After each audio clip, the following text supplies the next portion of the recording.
who were politicians all their life. Clinton, politician all his life. Good politician, yeah. Bernie Sanders. Well, yeah, but let's go back to Barack Obama. Okay.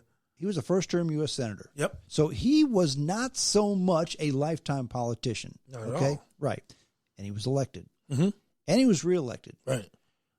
And then you want to talk about the anti-politician, who did they elect next? Donald Trump, exactly. And I look at his Twitter feeds just because I do too someday. Because when they come up, I look at him. I think he really said that. I mean, he will say so much bullshit, but it's working for him. And I think a lot of these people, a lot of these Democrats are saying, okay, well, it's time for me to spew some bullshit. Nobody listens to Trump. Why would they listen to me? That's exactly, and he's infecting the whole process. When Bernie Sanders says 17 trillion for green energy, trillion, billion, quadrillion, Google billion, what is it? What does it matter? Yeah.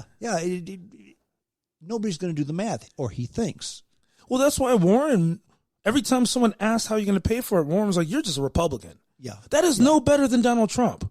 And it's funny because there's all these people saying if you don't support Warren, you're a sexist and this and that. But then Amy Klobuchar was like, you're full of crap. That's basically why she's still in the race. Because Amy Klobuchar, and I think she partially saved Biden, because Warren would be like, Joe Biden, you're just nothing but a Republican. And Amy Klobuchar was like, wait a minute. You never know how to pay for anything. And it's funny because you could tell there's some kind of thing between personal animosity because, not animosity, but I'm saying you could tell that Klobuchar is tired of Warren's crap. Sure.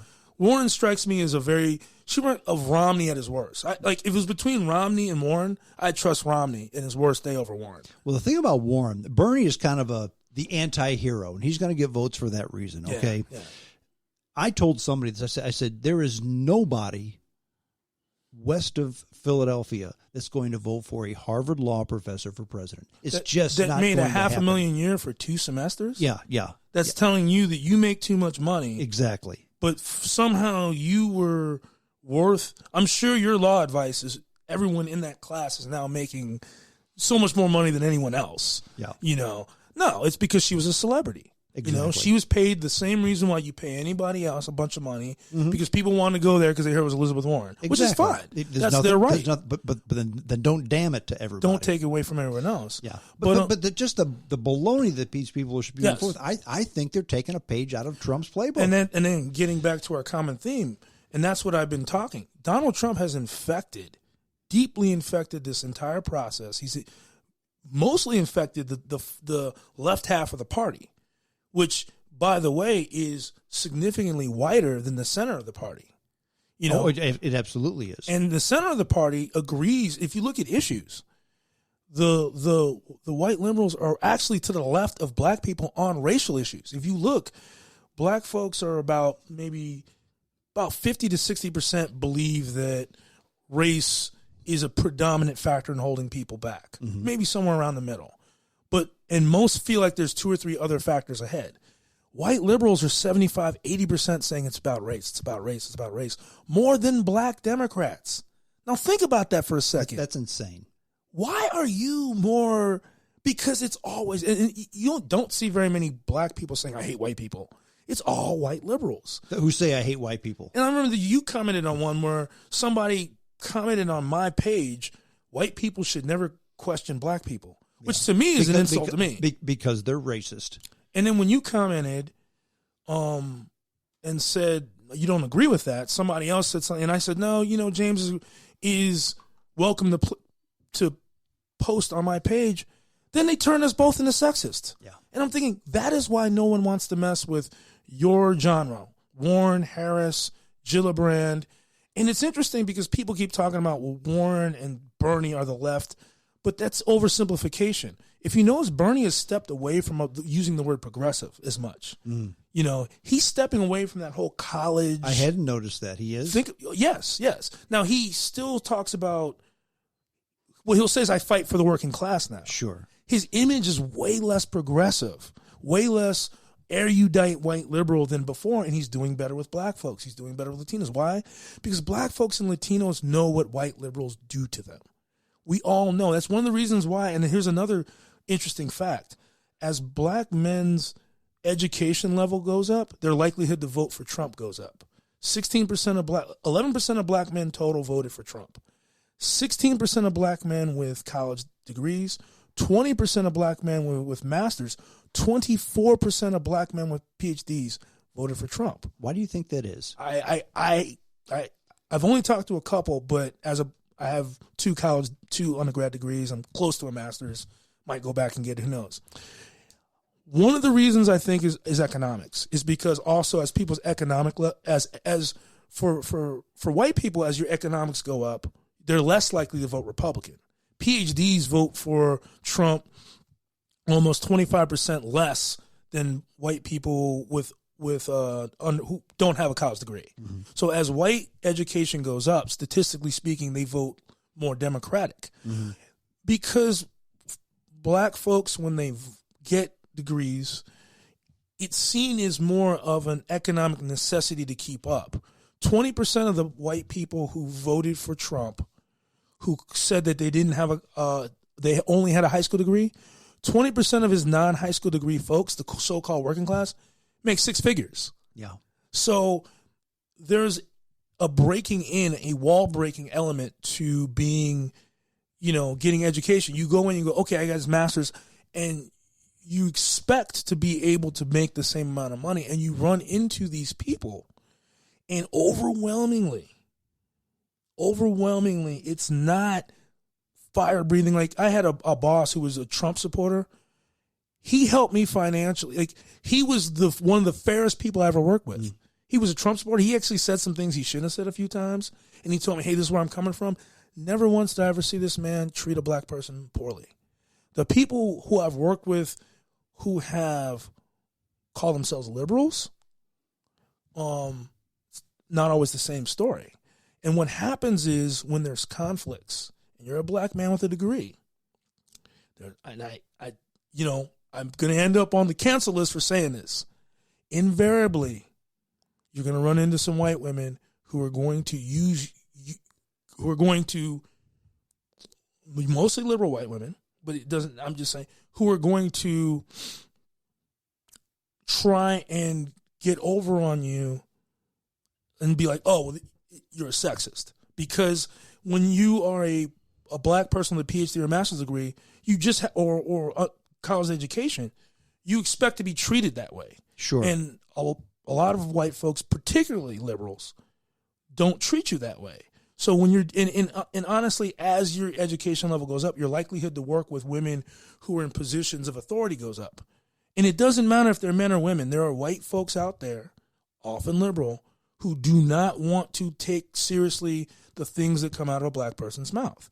And when you step up and go, hey, man, come on now. And I'll give you a quick example. Do you find that's the case with conservatives or just liberals? At this point in history, your experiences, my experiences, that's all we can talk about.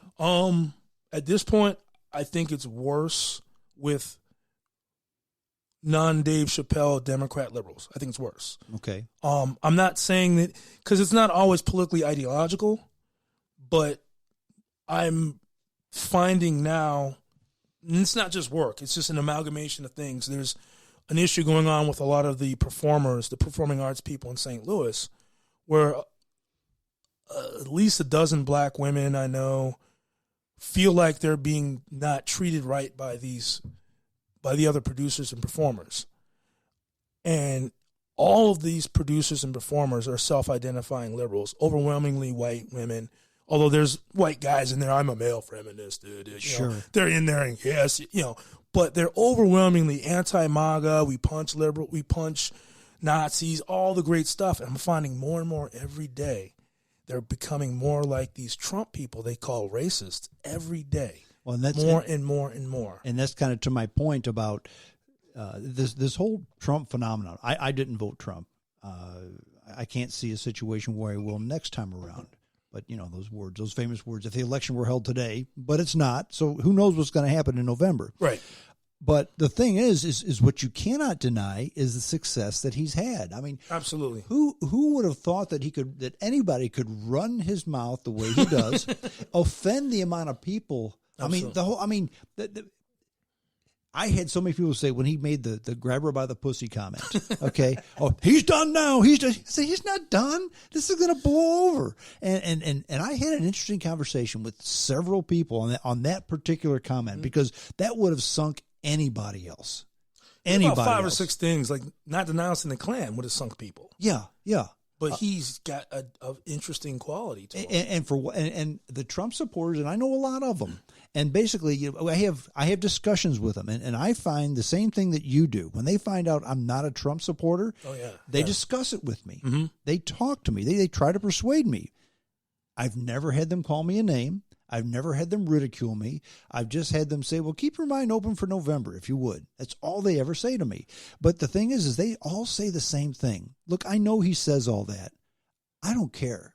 Yeah. I just care about what he does. Yeah. And look at the stock market. Look at the job market. Look at the economy. Look at the judges. He's the first one who's ever said boo to the Chinese. Mm-hmm.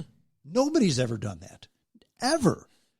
Nixon. That's the one that scared me because I'm like, you sure you know what you're doing? I mean, I agree with you on some things. And so far, it's turned out pretty good. So far. And I'm not rooting against him. That's the difference. It's I hope it goes down. No. And that's what I hope it works out. And that's what I'm getting at because you can dislike it. His grab her by the pussy comment is bad, but it was horrible. but look at what's happening. You can say I don't like him because he said that. But you need to give him credit when he does something that turns out pretty good. Perfect example. And the whole grab her by the pussy thing. I made this comment. I'm going to make it to you too, and you can answer if you want. Okay. And everybody but one guy, I think, gave me a truthful answer. And I'm not going to say the guy didn't give me a truthful answer, but I said, look, yeah, sure, he said that, but he said that with another guy yucking it up. Mm-hmm. All men talk that way sometimes. I do. I do. What do you mean? What do you mean by that way? Just say disparaging remarks about women. You may say, look at the ass on her. That's horrible to say that. But it is. But there's a difference between I will say all men.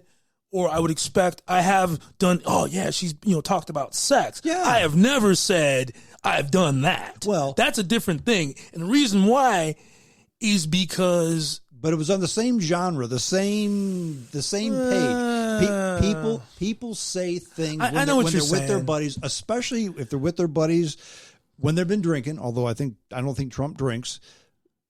God, no, he didn't. God, what if he drank? Well, he wouldn't be here. He'd be gone. He probably would. I mean, but what people say and I understand what they're coming from. What people say is not necessarily what they mean. How many times have we had politicians? Yeah, but he clearly means that.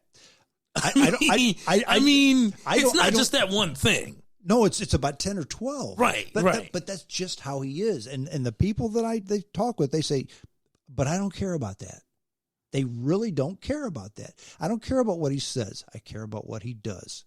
Now, if he were to appoint the wrong judge, if we were to bowl over and let China have their way, if the economy starts going into the shitter, okay, now I'm going to say bad things about him. There are people who, and a lot of white liberals I talk to, try to tell me he's untouchable. He can just do whatever he wants. And I'm saying, no, he's not untouchable. The issue is he and the Republicans have stuff. That's why people are voting for him. They're acting like everything he does is crap. And if he's not being defeated now, he'll never. I go, no, that's not the case. We have at least on paper, the Ron Paul people think you know how it is. Oh, we're in the Depression. But on paper, based off of conventional standing, we have a strong economy. A very strong economy. And if you remember, Bill Clinton's reelection campaign, what were the 4 words that he said? It's the economy's stupid. Exactly. Yeah. And that's the foundation. That's the number one reason why he's in the – and honestly, most other presidents would be in a better situation. Once the economy got to this point, Obama was in the mid-50s. When the economy was doing badly, he was in the low 50s, low 40s. Mm-hmm. So the idea that Donald Trump is – invincible. No, he's not invincible. It's just enough stuff is working that his voters are like you said, they don't really care that he's saying that. Now, I don't agree that there's saying look at the ass on her or whatever is the same as what that's one thing that they're saying. There's a difference between saying I'm going to impose myself physically on you and dag, I had sex with this girl and she broke me in half, whatever. Those